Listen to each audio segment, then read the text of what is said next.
In the fast-paced world of TikTok, where success can come overnight, the darker side of being famous is often overshadowed by viral dances and catchy tunes. However, behind the screens, influencers have faced chilling consequences for their fame, consequences that led to their deaths. So here are some TikTokers who got assassinated. Starting with 21-year-old Carla Pardini, who was killed by a romantic stalker.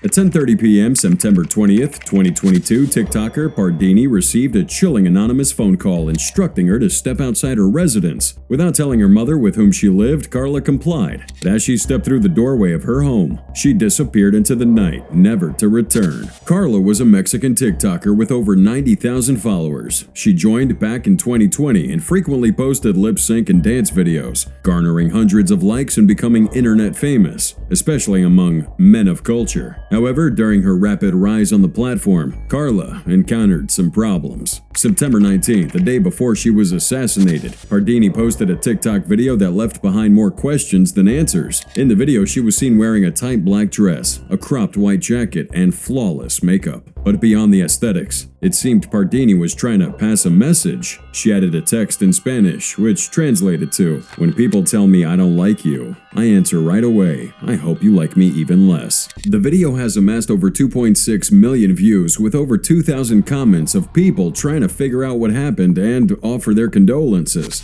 And while we'll never know the true reason Pardini posted that, her body was found riddled with bullets barely 24 hours later, dumped between Catedrático and Ignacio López Rayón streets, Culiacán, Mexico. Eyewitnesses claim to have seen gunmen in the area, but there wasn't enough information for the authorities to work with, because Culiacán and guns almost always go in the same sentence. It's the capital city of Sinaloa, infamously known as a stronghold for the Sinaloa cartel, once led by El Chapo. The cartel played a significant role in the city's development and notoriety, and El Chapo's reign brought immense wealth to some but also rampant violence and crime, turning Culiacán into a battleground for drug-related conflict. Now what's interesting is that Pardini was the 14th lady to be killed that year, and just like most of the previous cases, the cops made no arrests, had no suspects, and probably no leads either. And as of right now, Carla's killer is still unknown. But the same can't be said about Brianna Ghey, a TikToker who got murdered by her supposed friends.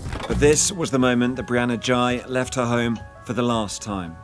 A Saturday morning, on her way to meet people she thought were her friends. Brianna was a British transgender girl who attended Birchwood Community High School during the day and made TikTok videos when she was back home. She was diagnosed with ADHD and autism, which her mother said impaired her ability to identify dangerous situations, as well as anxiety. These diagnoses also meant that Brianna didn't participate in regular lessons and required one-on-one tutoring in her school's inclusion room, a program that eventually led her to meet one of her murderers, Scarlett Jenkinson, but more on that later. Now, while at school, Brianna aided other transgender girls by helping them secure access to transgender hormone therapy, which includes sex hormones and other hormonal medications. Let's just say Brianna had a really hard time at school, and on some occasions, she even got repeatedly beaten up by her classmates. TikTok was her escape from reality. On her now deleted account, at GingerPuppyX, she posted videos of herself dancing to popular songs. These videos generated a large following of more than 30,000 people, but as she became more famous on the app, two people plotted her assassination: Scarlett Jenkinson and Eddie Ratcliffe.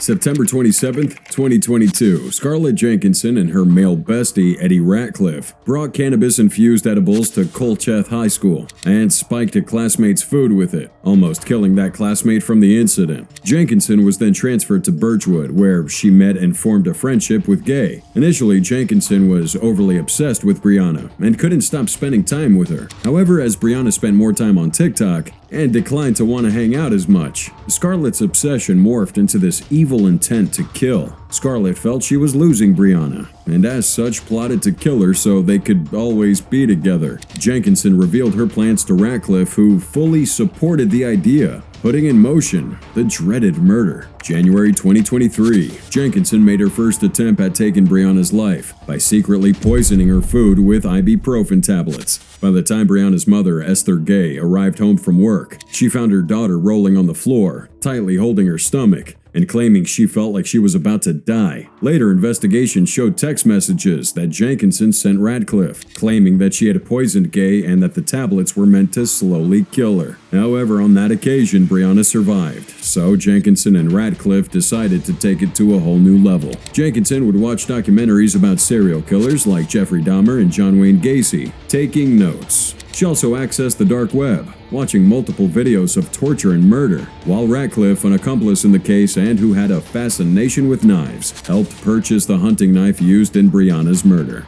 February 11, 2023, Ghey received a message from Jenkinson telling her to take the bus to Colchester Library later that afternoon. And at 12:45 p.m., Brianna was captured on a doorbell cam leaving her house in Birchwood. While leaving, Brianna told her mom where she was going and then followed Jenkinson's directions to the location. At 1:53 p.m., Brianna met up with Jenkinson outside the library. And surprisingly, Jenkinson was with her friend, Eddie Ratcliffe, whom Brianna hadn't met before. A few minutes later, they were seen on CCTV, heading towards Colchester Linear Park, where many eyewitnesses saw them walking together. Now keep in mind that Jenkinson lured Brianna out that day under the pretext that they were going to get some illicit drugs. So seeing Ratcliffe in the mix, Brianna secretly texted Jenkinson on Snapchat that she wasn't willing to go anywhere else until Jenkinson got the drugs. Now at this point, Jenkinson posed like she was messaging a drug dealer, arranging a meetup, but it was kinda obvious that she was faking it. So obvious that Brianna texted another friend on Snap saying, "Scarlett is so weird, girl. I think she's pretending to have a dealer." And just minutes after sending that text, Jenkinson and Ratcliffe attacked her with a knife, stabbing her to death. Not thinking things through, they were spotted by a woman dog-walking with her husband in the park. After realizing they were caught, they fled. The couple then discovered Ghey's body face down and bleeding heavily. EMTs were called to the scene, but Brianna was pronounced dead by paramedics a few hours later. Jenkinson and Ratcliffe were arrested at their homes and placed in youth detention. Meanwhile, Brianna's death caused massive uproar, sparking calls for reform against transphobia in England.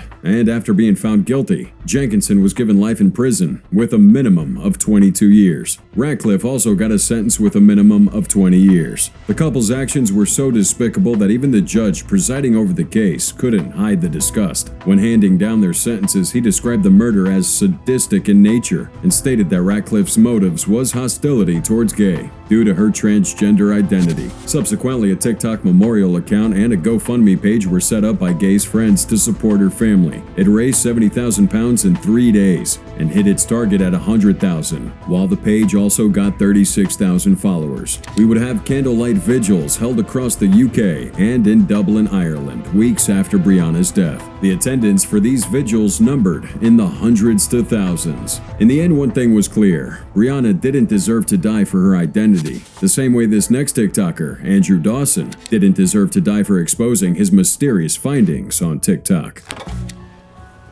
You might not see me post ever again. My videos weren't fake. Born November 4th, 1987, Dawson, TikTok user known for posting several generic videos, showcasing his wit and larger-than-life personality, would have quite a number of followers that were pretty happy with his content. However, all that changed when he posted one particular video that altered the course of his life for the worse. April 10th, 2022, Dawson uploads a video titled "It's a Giant" to his TikTok page. This video showed what seemed to be a giant person standing on top of a mountain in Canada. Now, barely days after that was posted, it went viral, getting millions of views in less than 48 hours. From there, Dawson tried to film the giant creature again but was unsuccessful, as it supposedly moved and wasn't at the previous location. Several conspiracy theorists on the platform ran rumor mills suggesting the creature was an alien, while the majority concluded it might have been Nephilim. If you don't know what that is, Nephilim originates from the Hebrew Bible, and it's believed to refer to a race of giants or beings of immense strength and size, way before our time. No one knows for certainty the origin of the word or even its exact meaning, but from a biblical account, Nephilims are described to be the offspring of the sons of God, and the daughters of men. And I know, it's probably one heck of a stretch to think a creature would be found like that on a random mountain in Canada, but it made sense at the time, especially after Dawson went back to that area and was supposedly stopped by an intelligence agent who blocked that area off, claiming that he was trespassing. I just got stopped by like some CIA agent. He told me to turn around and said I'm trespassing. I said it's a public area, like a public park or whatever. Well, that made no sense, because that was a public area. And also, the revelation from Dawson only fueled the speculations about the giant figure, with some wondering whether Dawson had just discovered a top government secret, or even the base of the Illuminati. However, it would get worse for Dawson, claiming that some random car with dudes probably from the CIA were stalking his home.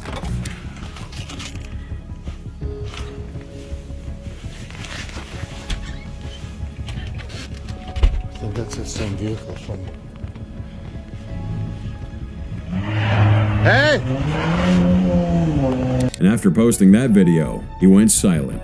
May 7th, 2022. After almost a month away from TikTok, Dawson uploads this cringeworthy video, revealing that all his past videos were fake and scripted. He also said he did it solely for entertainment purposes. But again, that video just added more mystery to his already twisted tale. That so-called confession disappointed a lot of fans, who were enthralled by the thought of some giant roaming the earth. But at the same time, a lot of fans really didn't buy this story and believed that this was scripted. They speculated that Dawson's life was probably put in danger, and as a result, he made that confession out of fear for his life. They speculated that someone threatened this guy and he had to make a confession out of fear for his life. It's also worth noting that in the video, Dawson seemed to be scared, having his hands in his pockets the whole time, while looking to the sides as if staring at someone in the corner. Now, just when the world was about to turn its focus on something else, Dawson comes out 10 days later, contradicting his earlier statement in a new video, saying that his videos weren't fake and fans might not see him post ever again. So what happened to him next?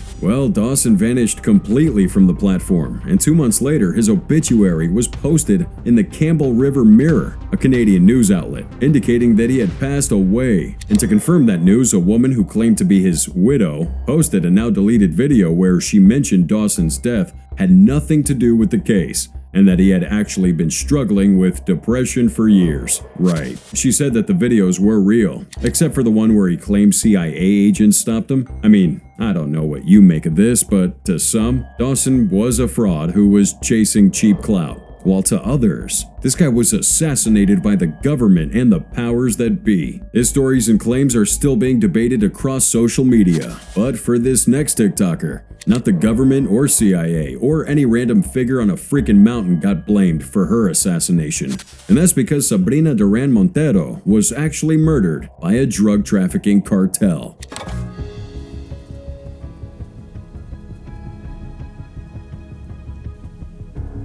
October 23, 2023, Duran Montero met a brutal end in southwest Santiago, taken out by two cartel hitmen for offending their bosses with her TikTok videos. Her tragic story started in May 2022, when a significant operation by the investigative police of Chile led to her arrest, alongside her brothers, for their roles in drug trafficking operations in Peñaflor. Now, beyond her social media presence, Sabrina was the leader of this organization, which was involved in drug collection, distribution, and sales. Her syndicate was embroiled in a violent feud with a rival crime group in Las Praderas, transforming the once peaceful town into a place of fear and violence. Now, the situation prompted the government to respond aggressively, deploying 100 detectives to conduct raids throughout the area. Sabrina was captured while attempting to flee her hideout, and subsequently charged with narcotics distribution. Ironically, her imprisonment would only bring her closer to her fatal end. During her 3-year sentence, Sabrina turned to TikTok, becoming one of the platform's most prominent influencers. Under the username @KatrinaGuzman, she amassed over 610,000 followers, drawing inspiration from the infamous Mexican cartel leader Joaquin El Chapo Guzman.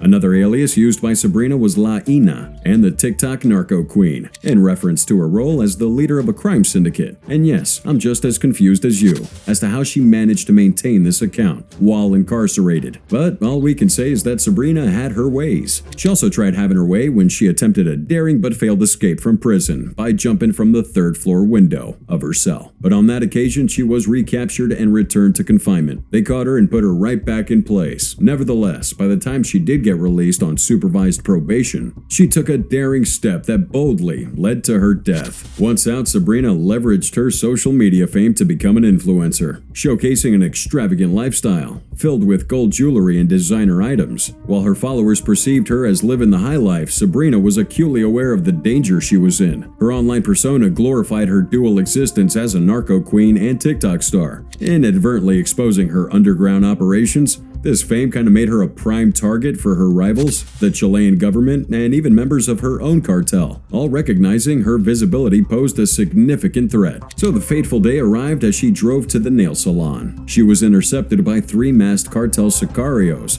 who forcibly removed her from the car and shot her 8 times. A bystander captured the whole thing on camera, showing Sabrina, once mighty, bleeding helplessly on the ground. The assailants then drove away in her car, setting it ablaze a few miles off the scene. And despite being rushed to the hospital, she succumbed to her injuries, having lost too much blood en route. To date, no arrests have been made in connection to that murder, and the Chilean police remain unable to identify a clear motive. And just like Sabrina, TikTokers Om Fahad and Aman Sami Magdid got assassinated outdoors, but under more shocking circumstances.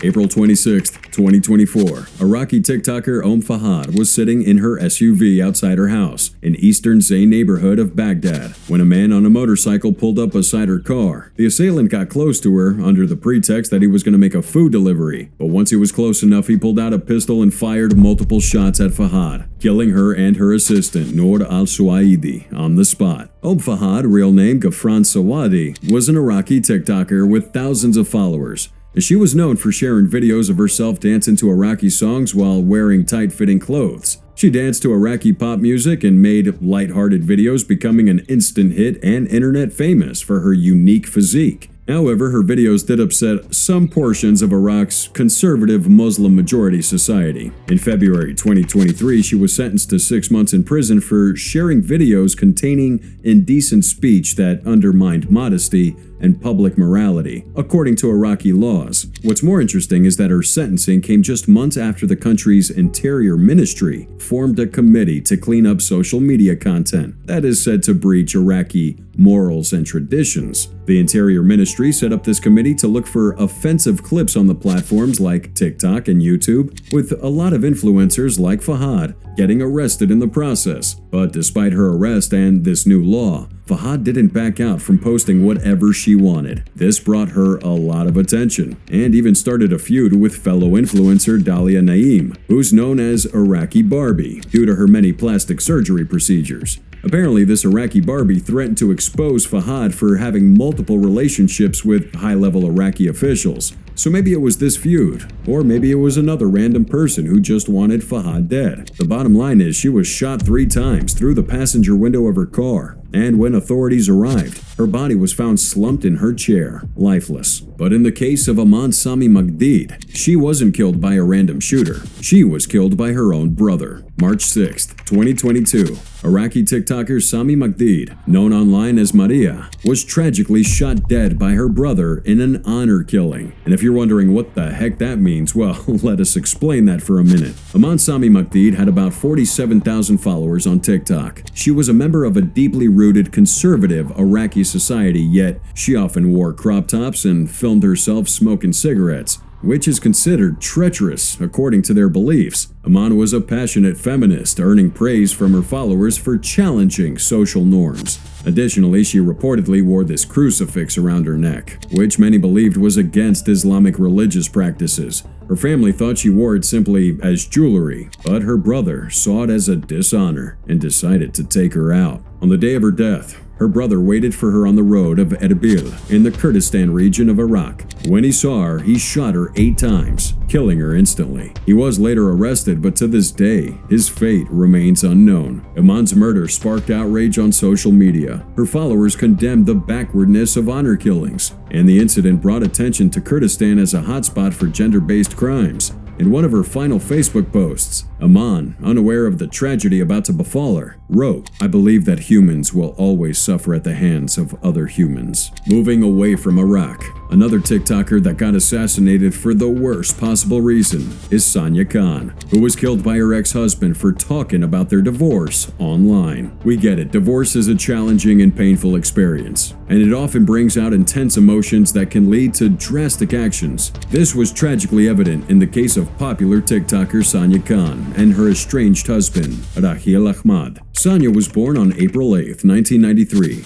to Hader Farouk Khan and Shazia Khan in Chattanooga, Tennessee. She led a typical life, graduating from the University of Tennessee, Chattanooga, with a double major in psychology and women's studies. Her life would take a turn when she married Raheel Ahmad in June 2021. After 5 years of dating, the couple would move to Chicago, where Sonia's life began to unravel. She became deeply depressed and frequently expressed suicidal thoughts. The situation deteriorated to the point where she filed for divorce just 6 months into her marriage. Raheel, respecting her decision, moved to Alpharetta, Georgia, and the two would both stay away from each other. However, their situation became toxic when Sonia began sharing her divorce journey on TikTok, revealing detailed accounts of their marriage and the domestic violence she endured. Raheel felt his reputation was being damaged by her public disclosures. This enraged him to the point where he decided to confront her in the most tragic way. Raheel traveled over 800 miles from Georgia to Chicago to confront Sonia about this, and when they met, the two got into an argument, leading Raheel to take out his pistol and shoot Sonia before also shooting himself. When the police found their bodies, they discovered a 9mm Glock handgun, a suicide note, and Raheel's fatal head wound. Sonia had amassed over 22,000 followers on TikTok by the time of her death. And finally, there's Anthony Barajas.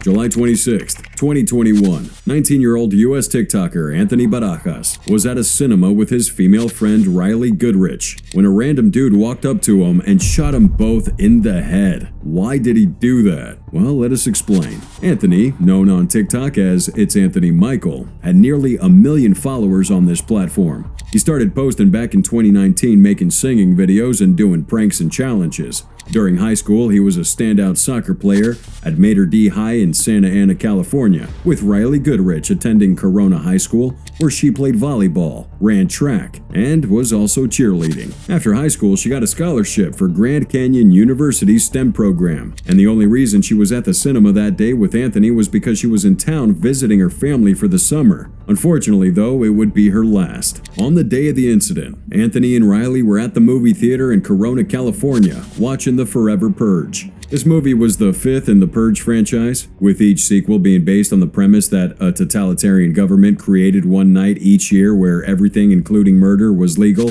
So going by that plot, the killer 20-year-old Joseph Jimenez took the movie a little too seriously, straight up walked to Anthony and Riley and shot them both in the head. The crazy thing is, he never met them before, and they also had no idea who he was. The attack was simply unprovoked. Following the attack, Jimenez ran out of the exit door, while the staff who had come in to clean up the movie theater raised the alarm and called emergency services after they found the two lying in their own blood. Riley was pronounced dead at the spot, while Anthony was placed on life support, though he passed away days later. What's shocking here is that no one heard gunshots go off inside the cinema. Eyewitnesses identified Jimenez as the possible killer, placing law enforcement on his trail, and he was later apprehended in El Cerrito, an unincorporated area of Corona, and after a quick search of his house, cops found a matching firearm to the one used for the murder. He was charged with 2 counts of murder, and he initially pled not guilty by reason of insanity, saying that he wasn't taking his schizo pills the day of the killings and heard voices in his head from Abigail and another person saying that the victims were dangerous. Right, didn't really matter. He was declared sane and found guilty of all charges, receiving a sentence of life imprisonment without the possibility of parole.